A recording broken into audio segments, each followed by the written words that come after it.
Hello everybody and welcome back to the best stock photo websites in 2021. This is on the Just Restarted channel. Please subscribe if you do have time, and let's get right into it. So our first option is going to be Pixabay. Pixabay is absolutely amazing. It's got tons of super high quality stock images, and it's also got vector graphics and illustrations as well. Like, let's say I want to see images of strawberries.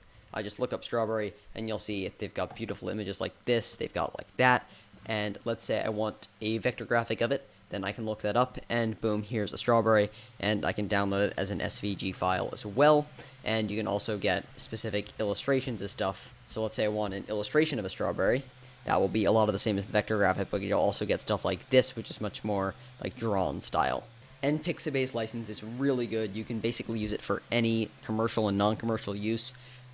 In basically anything except what is not allowed, which is selling other people's images on stock and wallpaper platforms, selling unaltered copies of an image, and don't portray the people on the website. Let's say the person has an identifiable person in it, then you can't portray them in a bad light or in a way that's offensive, and you can't use identifiable brands to create like a misleading association that you're associating that brand with your product. But everything else is basically fair game.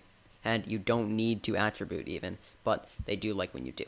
And our next one is going to be Pexels. Pexels is much more focused on like designer photos. They've got much less quality, but a lot more stuff.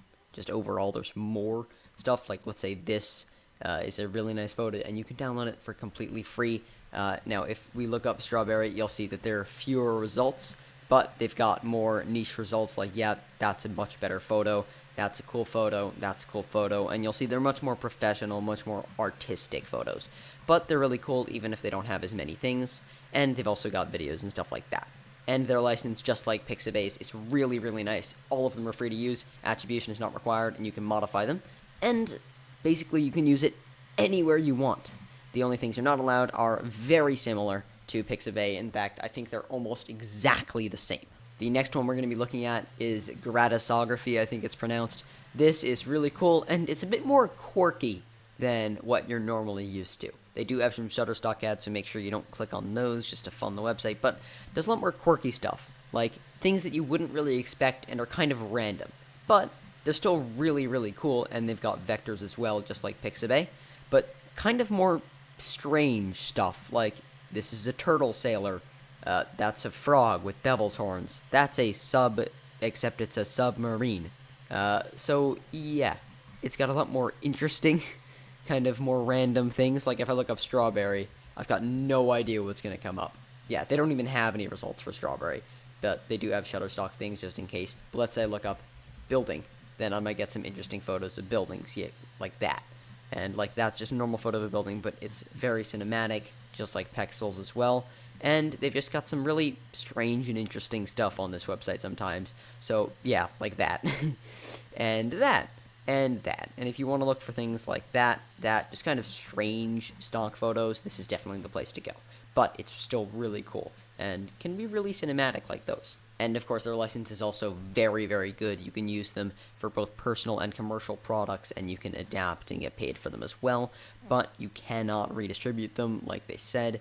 And there's also a lot of other things that you cannot use them for that is just kind of obvious. Basically, illegal things, bad things, hateful things, criminal things, stuff like that. And some of them are also subject to trademark, and you have to make sure that you have permission to use it. And if you're using it for a big commercial project, it's probably good to contact them just in case. And our final website is also really nice, and it is Unsplash. Unsplash is one of the best freely usable images sites basically in the world. They've got a lot of really nice images. They've also got a lot more people than other websites, and they've got a lot of really overall nice images. Like, look, let's say I can type into architecture, and they've just got preset categories for things like this. If I look up strawberry, like I've been doing as an example on other services, you'll see that they've got a large variety of different, more cinematic shots, more shots of just like, yes, I took this with my phone of strawberry, and just a lot of really cool photos that you can use. And some of them are cinematic, some of them aren't, but it's still really cool. And just like before, they've got a very ironclad license. You can use them for download it for free, commercial and non-commercial purposes, and you don't need permission, even though attribution is appreciated. And you can't sell them without significant modification, and you can't post them to a competing service, which pretty much makes sense. So yeah, it's a really, really great website for finding images, just like all of the ones in this video. I highly recommend all of them, and I hope you enjoy the best stock photo websites in 2021.